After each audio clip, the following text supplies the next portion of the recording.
बघा किती perfect puff आलेला आहे ब्लाऊजला आणि छान अंगामध्ये बॉडीमध्ये बसलेला आहे। पाठीमागे सुद्धा एवढा डीप नेक असून सुद्धा शोल्डर उतरत नाही। तुमच्या डिमांडनुसार हा ब्लाऊज शिवलेला आहे। बघा अंगातला परफेक्ट बसलेला आहे। जसे की तुमची डिमांड होती की अंगावर माप घेऊन कटिंग करून ब्लाऊज स्टिच करून दाखवा, तर असा हा मी ब्लाऊज शिवून तुम्हाला अंगात घालून दाखवलेला आहे। तर या ताईंचा अंगावरचं माप घेतलेला मी व्हिडिओ तुम्हाला या अगोदर टाकलेला आहे, अंगावरचं माप कसं घ्यायचं ते। तर मी हा व्हिडिओ पूर्ण टाकत नाही आहे अंगावर माप घेतानाचा, कारण मग आपल्याला रियूज कंटेंट म्हणून यूट्यूब देतं, म्हणून मी त्याचा वापर केला नाही या व्हिडिओमध्ये। थोडंसं मी शॉर्ट टाकलेला आहे अंगावर माप घेतलेला, कारण संपूर्ण व्हिडिओ बघायचा असेल तर आपल्या चॅनलवर हाच व्हिडिओ आहे ऑलरेडी टाकलेला, तो तुम्ही बघू शकता। तर सुरुवातीला बाहीची कटिंग करून घ्यायची आहे आपल्याला। तर आता इथे मी माप सांगत बसणार नाही आहे, तुमचे जे माप असेल तसं तुम्ही माप टाकून या पद्धतीने कटिंग करू शकता। तर इथं मी जी घडी टेपची घडी घालून जे खून मारली ती बायसेपचा अर्धा करून घेतलेला आहे। त्यानंतर आता आपल्याला उंची टाकायची आहे बाहीची। अजून थोड्या अंतरावर उंचीचं अंतर टाकून एक रेघ ओढून घ्यायची, म्हणजे सरळ रेषेत चौकोनात कापड कट होतं। आणि बायसेपचा अर्धा जिथे आला तिथे एक अर्ध्यापर्यंत उभी रेघ ओढली। आता तिथून पुढे आपल्याला काय करायचं आहे, आपला जो मुंडा आलेला आहे अंगावर माप घेतलेला त्याचा असा अर्धा करून घ्यायचा, म्हणजे जेवढा मुंडा आहे त्याचा टेप फोल्ड करून घ्यायचा, म्हणजे अर्धा निघतो।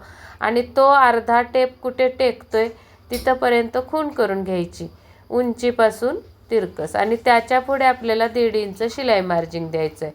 आणि जी उभ्या रेघेवर जी उंची राहिली ती कॅप हाईट असणार आहे। त्यानंतर आपल्याला दंडघेर किती आहे त्याचा अर्धा करून खून करून त्यापुढे 1.5 इंचावर एक शिलाई मार्जिनला खून करायचे, आणि मुंडेची लाईन आपल्याला आखून शिलाई मार्जिनची लाईन पण आखून घ्यायची।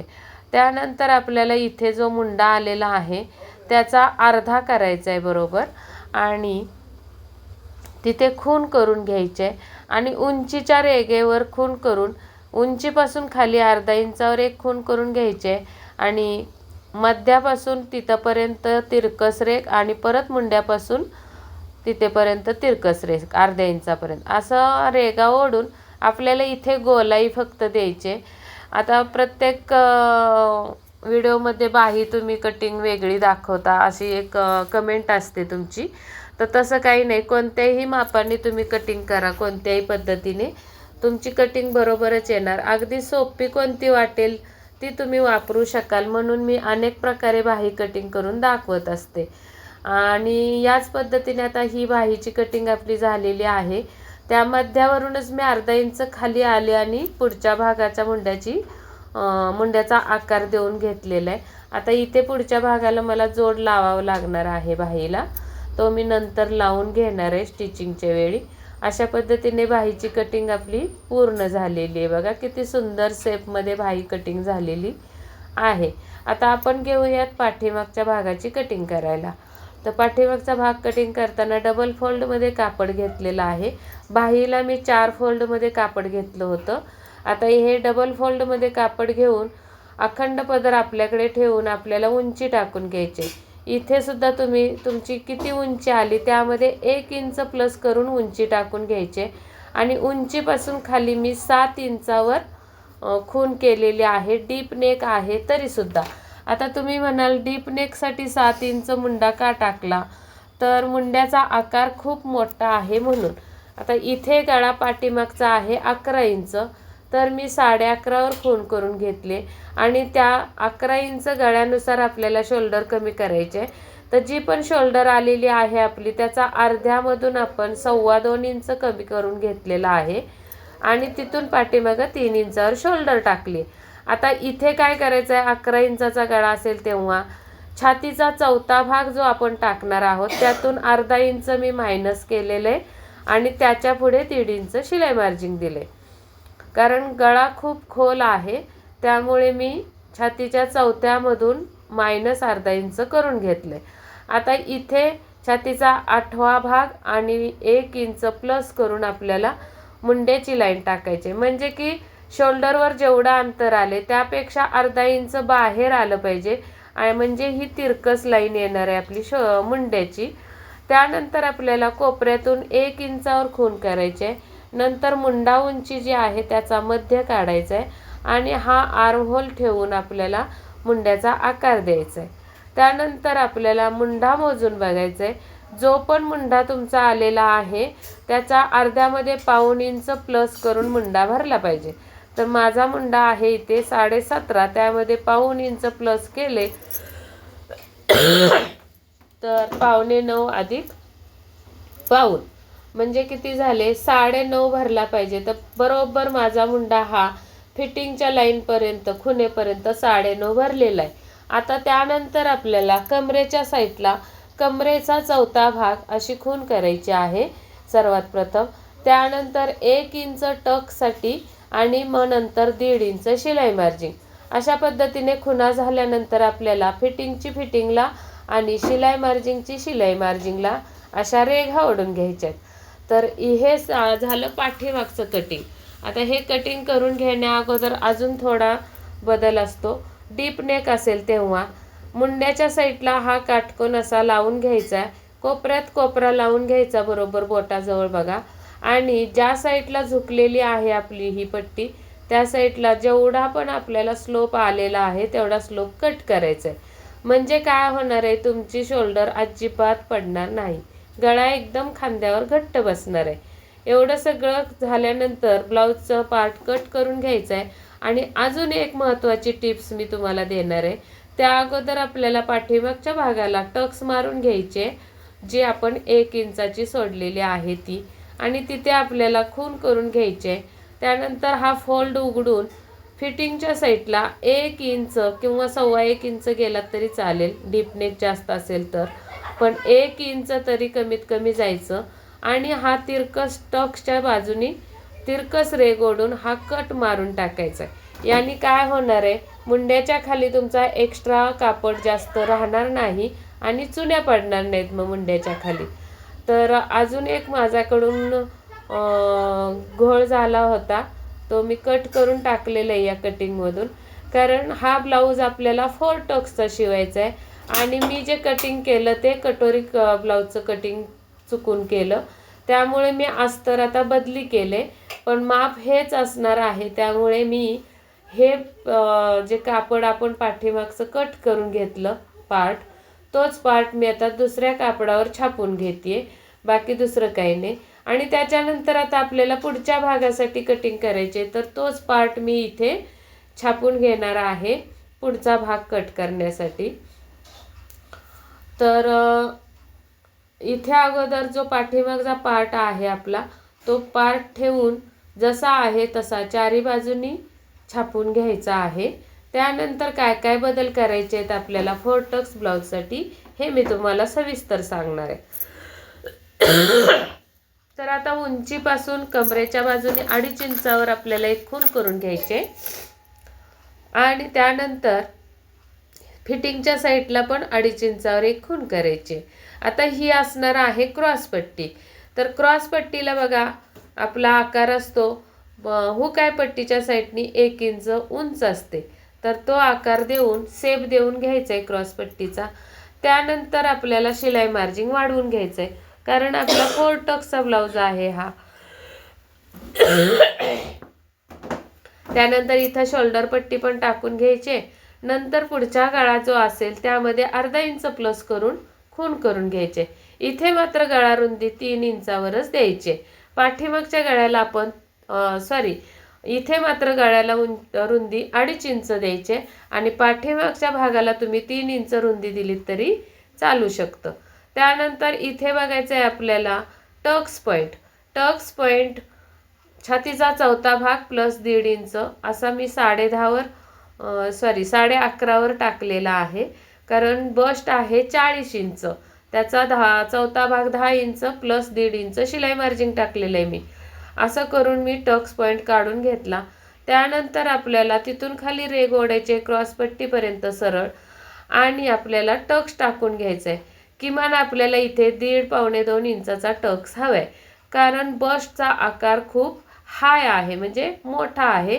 त्यामुळे मी इथं 1.25 इंचाचा मेन टक्स दिलेला आहे आणि त्याच्या आजूबाजूला 1.5 इंचाचं मार्किंग करून आपल्याला ह्या बाजूच्या टक्स तयार करायचे आहेत। त्या अगोदर आपल्याला पुढच्या भागाचा मुंडा तयार करायचा। तर तो कसा करायचा बघा, छापून घेतलेला मुंडा आहे, त्याची रेघ सरळ करून घेतली आणि तिथून आतमध्ये गळ्याच्या दिशेने अर्धा इंच जायचंय आणि मग आपल्याला पाठीमागच्या गळ्यापासून पाठीमागे अर्धा इंचावर कोपऱ्यातून खूण करून या पद्धतीने मुंड्याचा आकार टाकायचा आहे।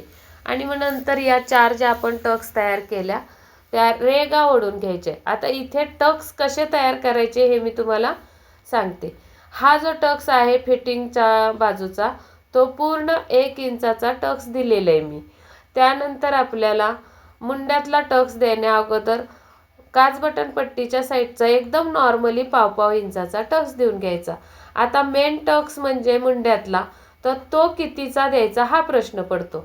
तर आपण मुंडा जो मोजून घेतलेला आहे पाठीमागचा तो मुंडा आणि हा मुंडा किती भरतो बघायचं आणि जेवढा पण फरक येणार आहे, आता साहजिक आहे पुढचा मुंडा आतून छाटल्यामुळे आपला हा मुंडा जास्त भरणार आहे। मग जेवढा पण जास्त भरलेला आहे तेवढा आपण इथे टक्समध्ये जिरवून टाकायचा आहे मुंडा। तर अशा पद्धतीने हा चौथा टक्स अगदी परफेक्ट तुम्ही जर कटिंग केला तर एकदम छान मध्ये तुमचा 4 टक्सचा ब्लाउज पफ येणार आहे। आता इथे मी काय बदल केला बघा, जो पण आपण टक्स पॉइंट काढला होता तिथून खाली आपण अर्धा इंच टक्स पॉइंट दिलेला आहे आणि त्याच्या खाली आपण क्रॉस पट्टी काढलेली आहे। आता इथे क्रॉस पट्टी नेमकी ही कितीची बसणार आहे हे चेक करण्यासाठी काय करायचं, पाठीमागच्या भागाचा फिटिंगची बाजू उंची मोजून घ्यायची। आता त्या उंचीमध्ये टक्सच्या वरती जी उंची आलेली आहे आपल्या पुढच्या भागाची ती उंची मोजून बघायची आणि ती उंची आपल्याला त्यातून वजा करून जो पण राहिलेला भाग आहे तो क्रॉस पट्टीचा असणार आहे। तर बघा एवढी उंची आपली इथं आली। आता क्रॉस पट्टी ही जेमतेम बसते का बघून चेक करून घ्यायचंय। त्यानंतर काय करायचंय, कमरेचा चौथा भाग, तर टक्सच्या पुढे काच बटन पट्टीकडे किती अंतर आलं तेवढा अंतर पुढच्या टक्सवर ठेवून तिथून पुढे आपल्याला कमरेचा चौथा भाग टाकून त्याच्या पुढे 1.5 इंच अंतर द्यायचं आहे आणि मग आपल्याला वरच्या भागाहून तिरकस ही अशी आपली फिटिंगची लाईन येणार आहे, कारण आपण टक्स दीड किंवा 1.25 इंचाचा दिलेला आहे। तर या पद्धतीने ही पुढच्या भागाची कटिंग होणार आहे। आता हा टक्स मिटवून घ्यायचा आहे आणि आपल्याला परत एकदा उंची मोजून घ्यायचे बरोबर झाली आहे का। तर इथे चेक करायचं आहे, व्यवस्थित लाईन मारून घ्यायचे, कारण आपण अशीच कटिंग केली तर मग इथे टक्स मारल्यानंतर कापड कमी पडू शकतो। त्यासाठी आपल्याला हा टक्स बंद करायचा आहे आणि मगच आपल्याला ही उंची मोजून घ्यायची। तर या पद्धतीने आपली ही कटिंग पूर्ण झालेली आहे।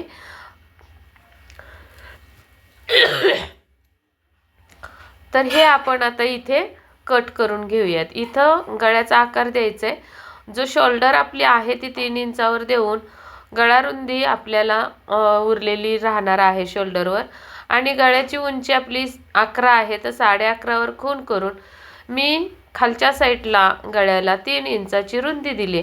आता इथे आपल्याला तुम्ही गोलही गळा करू शकता, पण मला हा पान गळा काढायचा आहे त्यामुळे मी या गळ्यावर पान गळ्याचा आकार देऊन घेणार आहे। तर आर्महोलच्या मदतीनेच मी हा आकार देणार आहे। तर बऱ्याच मैत्रिणींच्या कमेंट्स असतात डिझाईनचे गळे दाखवा, तर तुम्हाला फक्त डीप नेकची कटिंग शिकायची आहे, त्यानंतर तुम्ही पाठीमागे कोणतीही डिझाईन काढू शकता। आता माझी तब्येत बिघडलेली असल्यामुळे मला खोकला असल्यामुळे जास्त बोलता येत नाही, तर हे कटिंग करून घेऊयात आपण। आणि जे मी स्टिचिंग करणार आहे त्याला मी बोलू शकणार नाही, कारण मी अत्यंत जास्त जर बोललं तर मला जास्त ठसका लागतोय आणि मी बोलू शकत नाहीये पुढं, त्यामुळे क्षमा करा। तर इथून पुढची जी कटिंग आहे आपली, थोडंसं क्रॉस पट्टीबद्दल मी सांगणार आहे, पण स्टिचिंगच्या व्हिडिओला मी आवाज देऊ शकत नाही, तर समजून घ्या। तर त्यानंतर क्रॉसपट्टी कट करायच्या अगोदर आपल्याला राऊंड मोजून घ्यायचं आहे बरोबर, आणि तेवढी उंची वाढवून घ्यायची आहे पुढच्या भागाची, आणि तिथून खाली आपली क्रॉसपट्टी असणार आहे. हे मात्र तुम्ही नक्की चेक करायचं आहे. ते मगाशीच टाकायचं होतं पण विसरून गेले, कारण कस्टमर आलेलं होतं जो वन पीस शिवला होता ते घ्यायला, त्यामुळे ते टाकायचं विसरले होते. पण मी आत्ता तुम्हाला सांगितलेलं आहे, जो राऊंड आहे आपला तो राऊंड बरोबर टाकायचा आहे आणि तिथे शिलाई मार्जिन वाढवून आपल्याला हा पुढचा भाग कटिंग करायचा आहे. आता एवढं कटिंग पाठीमागचं पुढचं झालं. आता फक्त क्रॉसपट्टी कशी ॲडजस्ट करायची ती सांगते मी, कारण जास्त बोलल्यावर खूपच ठसका येतोय, माफ करा. त्यामुळे मध्ये मध्ये खोकल्याला आवाजसुद्धा तुम्हाला येत असेल. तर इथं मी टक्स बरोबर 1-1 इंचाचा देऊन घेतलेला आहे आणि हा टक्स देऊन घ्यायचा आहे व्यवस्थित. ब्लाऊजची उंची पुढच्या भागाला परफेक्ट झाली तरच ब्लाऊज व्यवस्थित बसतो. तर पुढच्या भागाची उंची परफेक्ट होण्यासाठी तुमची क्रॉसपट्टीपर्यंतच्या ब्लाऊजची जी उंची असते ती परफेक्ट मोजायची असते, म्हणजे की राऊंड. शोल्डरपासून छातीच्या खाली किती उंची आली ते एकदा मापून घ्यायचं आणि तेवढी तुम्हाला इथे उंची टाकायची आहे पुढच्या भागाला. मग कटोरी ब्लाऊज असू दे तुमचा किंवा 4 टक्सचा ब्लाऊज असू दे, तुमचा राऊंड बरोबर आला की एकदम परफेक्ट ब्लाऊज बसणार आहे. तर अशा पद्धतीने मी टक्स बंद करून तुम्हाला पफ सुद्धा कसा आलाय तो दाखवणार आहे. तर या टक्स बंद करून बघा, छान अगदी व्यवस्थित ब्लाऊज बसणार आहे. कुठेही तुम्हाला ब्लाऊजमध्ये बिघाड येणार नाही.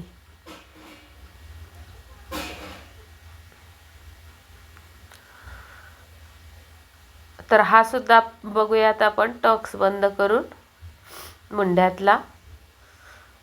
असे टक्स बंद करून तुम्ही व्यवस्थित आकार नंतर कट करायचा आहे, कारण फायनली 4 टक्समध्ये काय होतं, टक्स दिल्यानंतर कमी जास्त होतं कापड, त्यामुळे आधी टक्स मारायचे आणि मग मुंड्याचा आकार सुद्धा आपल्याला व्यवस्थित गोल करून घ्यायचा असतो. आणि इथे पण परत एकदा चेक करायचं आहे, कमरेचा चौथा भाग प्लस 1.5 इंच शिलाई मार्जिन असं उरलेलं असायला पाहिजे. तर इथे बघा मला अर्धा इंच कापड वरती कमी पडलेलं आहे, तर मी ते अर्धा इंच मी थोडंसं नंतर जोड लावणार आहे. आता यानंतर आपल्याला क्रॉसपट्टी कमीत कमी 2 इंचाची तरी हवी, म्हणून मी हे वरचा भाग ॲडजस्ट केलेला आहे, कट करून काढलेलं आहे. परत एकदा चेक करून दाखवते तुम्हाला. आता पाठीमागच्या भागावर हा पुढचा भाग असा व्यवस्थित ठेवायचा, त्याच्या खाली आपल्याला खूण करून किती उरली क्रॉसपट्टीसाठी उंची बघायचं. तर 2 इंचाची हवी म्हणून अजून थोडंसं मी इथे छाटून घेणार आहे. इथे लक्ष द्या, मी टक्स बंद करून घेतलेला आहे पिनेनी, म्हणून मी हे छाटलेले.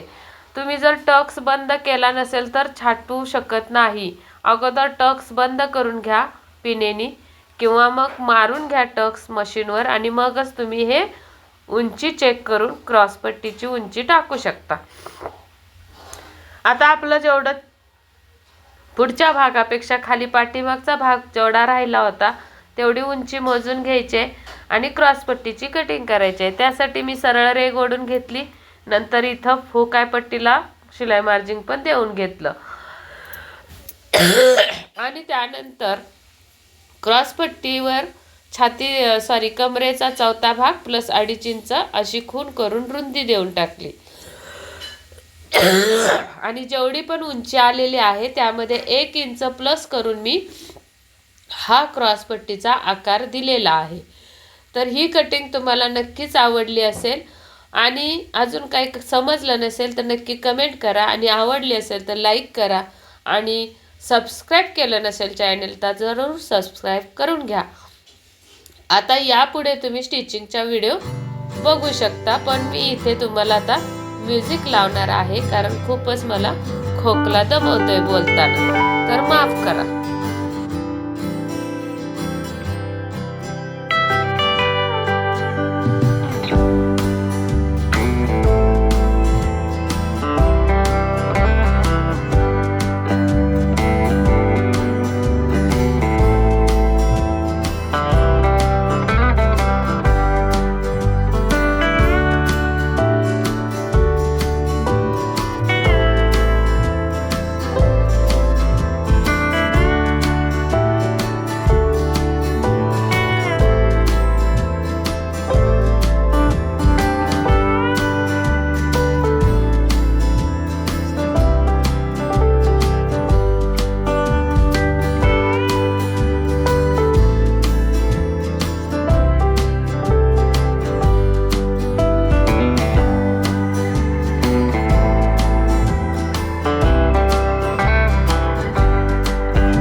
तर अशा पद्धतीने मी ब्लाऊज पूर्ण तुम्हाला शिवून दाखवलेला आहे. खूप छान बघा कप्स घालून मी दाखवले.